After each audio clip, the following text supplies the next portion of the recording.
दोस्तों नमस्कार, जय हिंद, जय भारत। नाम रमेश सिंह, ठगी पीड़ित जमाकर्ता परिवार तब जब संगठन का उत्तर प्रदेश संयोजक। दोस्तों आपके सामने फिर एक बार आप लोगों के लिए कुछ गुड न्यूज़, कुछ अच्छी खबर लेके आपके बीच में आया हूँ। दोस्तों एक बार फिर मैं आप लोगों से यही बात कहूँगा कि चैनल को ज़्यादा से ज़्यादा सब्सक्राइब करें, बेल आइकन को दबाएं और अधिक से अधिक शेयर करें और वीडियो पूरा देखें। अगर पूरा वीडियो, क्योंकि कुछ लोग मुझे फ़ोन करते हैं, सर ये क्या, ऐसे क्या हुआ और सर इसमें क्या हो रहा, उसमें क्या। जब आप पूरा वीडियो देखोगे तो आपके बहुत सारे ऐसे क्वेश्चन हैं जिनका जवाब आपको अपने आप मिल जाएगा। दोस्तों आज मैं बात करूंगा साईं प्रकाश प्रॉपर्टी डेवलपमेंट लिमिटेड और Shri Ram real estate and business solution. दोस्तों सन 2016-17 में 16 में कंपनी के सारे ऑफिस बंद हो गए, कंपनी बंद हो गई, कंपनी के सीएमडी की गिरफ्तारी हो गई। उसके बाद में इन पे FIR हुई, ये जेल गए। CBI भी इस कंपनी की जांच कर रही थी, भुवनेश्वर CBI इनको ले गई पकड़ के। मामला न्यायालय में भी चलता रहा। दोस्तों हमने भी उच्च न्यायालय जबलपुर में कंपनी के खिलाफ एक पिटीशन डाली अपने अधिवक्ता श्री हरि नारायण मिश्रा के माध्यम से। दोस्तों सन 2017 में एक ऑर्डर हुआ WP 145/17 और उसमें सीधा कलेक्टर भोपाल को उच्च न्यायालय जबलपुर ने जो है कलेक्टर को एक ऑर्डर किया कि साईं प्रकाश प्रॉपर्टी डेवलपमेंट लिमिटेड की ज़मीन को क्रुक करके न्यूएस्को का भुगतान कराया जाए। 17 में ऑर्डर हुआ, कलेक्टर के पास गया। कलेक्टर ने केवल फॉर्मेलिटी अदा करते हुए एक पत्र पुलिस महानिरीक्षक IG को लिखा, एक पुलिस अधीक्षक को लिखा। उसके बाद हाई कोर्ट के इस ऑर्डर को ठंडे बस्ते में डाल दिया। लगातार पैरवी करते रहे और बार बार कलेक्टर केवल आश्वासन देते रहे कार्रवाई हो रही कार्रवाई, लेकिन किसी प्रकार की कोई कार्रवाई उन्होंने नहीं की। ये दुर्भाग्य है कि हिंदुस्तान की जो उच्च न्यायालय हैं या सर्वोच्च न्यायालय सुप्रीम कोर्ट है या उपभोक्ता फोरम की न्यायालय है या NCERT कोर्ट के ऑर्डर होते हैं, सिविल कोर्ट के ऑर्डर होते हैं। छत्तीसगढ़ हाई कोर्ट कई बार कलेक्टरों को, इन IAS अफसरों को कड़ी फटकार भी लगा चुका है कि आजकल हाई कोर्ट के ऑर्डर की अवहेलना करने की आदत पड़ गई है इन अधिकारियों को, शासन प्रशासन की। तो दोस्तों फिर बाद में हमने रिट पिटीशन डाली, यानी रिट पिटीशन नहीं, फिर हमने कंटेम्प्ट किया जबलपुर हाई कोर्ट में। एक कंटेम्प्ट मैंने डाली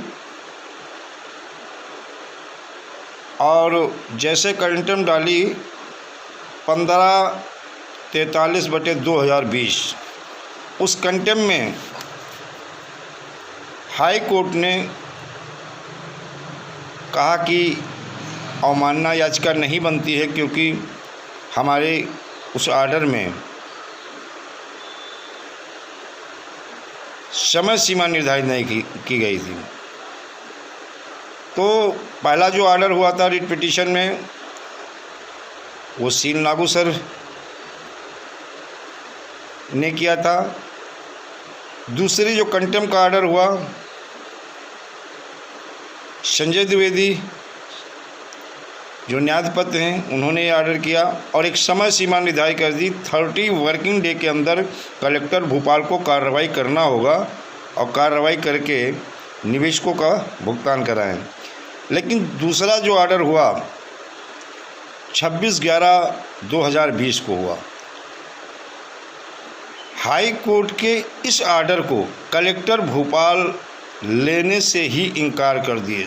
दोस्तों, सोचने वाली बात है कि उच्च न्यायालय ऑर्डर करे और कलेक्टर की इतनी बड़ी ताकत, इतनी बड़ी कैसे, मतलब उनके अंदर वो ताकत आ गई कि वो हाई कोर्ट को ऑर्डर को लेने के लिए उन्होंने साफ इनकार कर दिया। फिर उस ऑर्डर को हमने रजिस्ट्री की।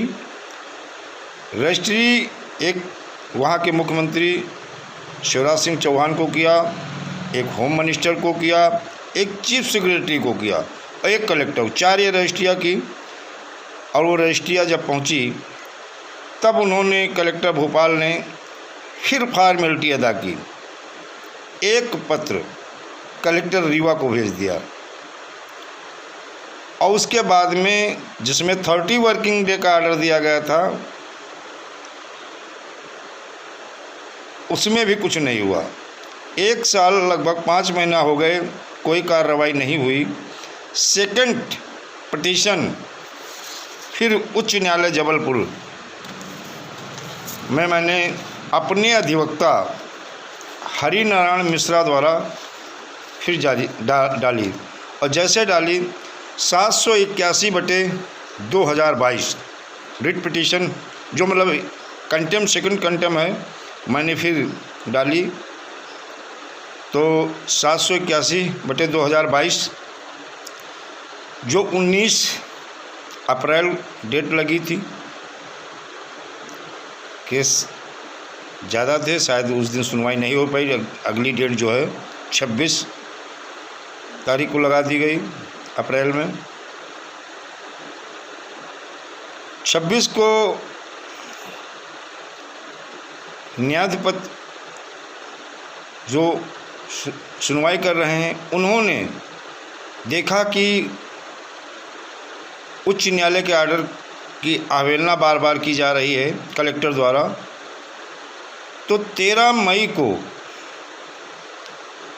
अधिवक्ता हरिनारायण मिश्रा द्वारा जानकारी मिली। 13 मई को कलेक्टर भोपाल को तलब किया है हाई कोर्ट जबलपुर ने। और इस बार कलेक्टर भोपाल को भी पता चल जाएगा कि बार बार हाई कोर्ट के ऑर्डर की अवहेलना करना, फिर उसके परिणाम क्या होते हैं, खैर ये तो 13 के बाद ही पता चलेगा।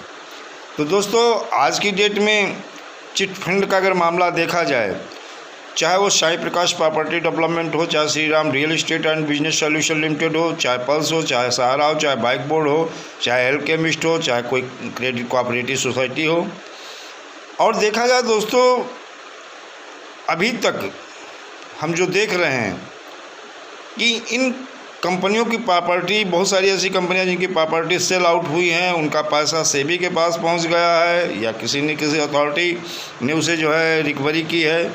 लेकिन दोस्तों, बात जब भुगतान की आती है तो भुगतान नहीं हो पा रहा। अगर सेबी जिस हिसाब से, चाहे पल्स का हो, जैसे मान लो 7 साल सुप्रीम कोर्ट का ऑर्डर हुआ था, 7 साल हो गए अभी तक, देखा जाए कुछ लोगों को 2-2, 2,500 हज़ार रुपये मिले हैं, हज़ारों में किसी एक को।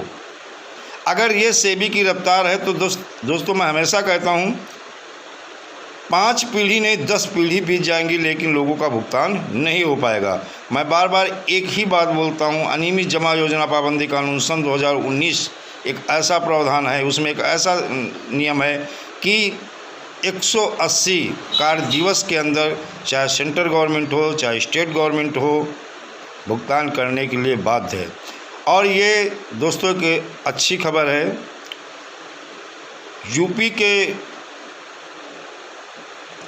माननीय मुख्यमंत्री योगी आदित्यनाथ जी ने शायद केंद्रीय कानून 2019 को लागू करने का मन बना लिया। ये सर बहुत बड़ी खुशखबरी है।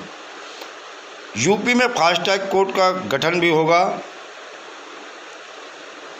सक्षम अधिकारी अथॉरिटी का भी गठन होगा और ये योगी जी ने पूरी तैयारी कर ली है। और ये उत्तर प्रदेश में जो भी निवेशक किसी कंपनी के हों, सबके लिए अच्छी खुशखबरी है। और अनियमित जमा योजना पाबंदी कानून के तहत ही FIR भी आने वाले समय में दर्ज हो। और अगर ये लागू हो गया तो जल्द से जल्द निवेशकों को पैसा मिलने की संभावनाएं बढ़ जाएंगी। लेकिन दोस्तों, एक बात मैं फिर कहूँगा, अगर जो भी हमारे पीड़ित कार्यकर्ता साथी हैं या पीड़ित जमाकर्ता साथी हैं, मैं उनसे कहूँगा आराम से सोइए मत। मैं बार बार कहता हूँ, जागरूक होइए। जागरूक होने के साथ साथ जो भी धरना प्रदर्शन है उसमें शामिल होइएगा।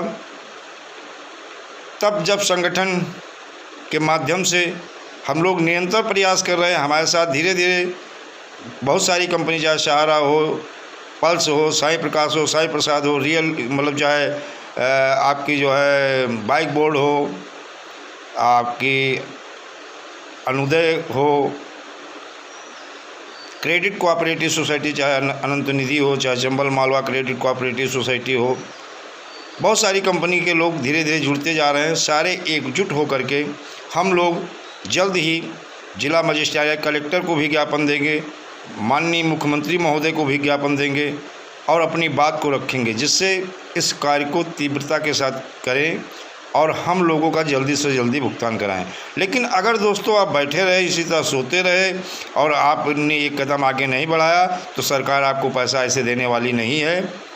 और एक चीज़ जान लीजिएगा, मैंने देखा है कि चाहे कुबेर रही, धनुदय रही, आसमा रही, इसके पहले भी जो है अगर 90, 99, 98 के पीछे आप चले जाइएगा, वहाँ भी इन कंपनियों का पैसा रिकवरी किया गया, इनकी प्रॉपर्टी फ्रीज की गई और बेची गई और इनके खाते सीज किए गए।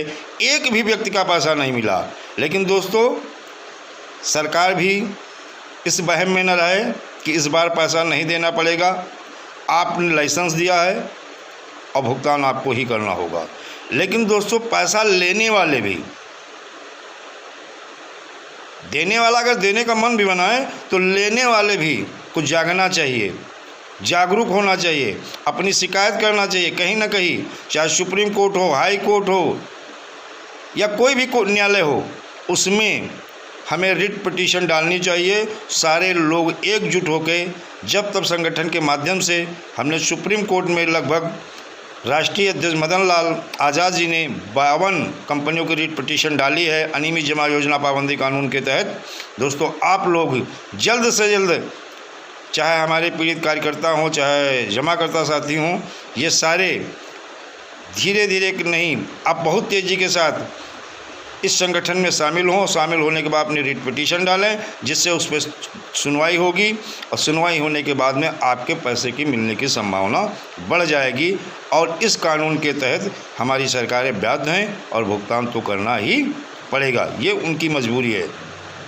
तो दोस्तों, जो भी नई जानकारी होगी वो आपको हम देते रहेंगे। और जल्द ही साई प्रकाश प्रॉपर्टी डेवलपमेंट का कोई ना कोई 13 तारीख को निर्णय आ जाएगा। क्या आता है उसकी भी आपको हम जानकारी देंगे। लेकिन जो भी हमारे साई प्रकाश श्री राम रियल एस्टेट के जो भी हमारे साथी हैं, मैं उनसे यही कहूँगा, अब विलम्ब मत करिएगा, नहीं ऐसा होगा कि फिर आप पछताओगे, पछताने के सिवा कुछ नहीं रहेगा। इस वीडियो को ज़्यादा से ज़्यादा शेयर करें, लाइक करें, सब्सक्राइब करें। दोस्तों, जय हिंद, जय भारत, वंदे मातरम।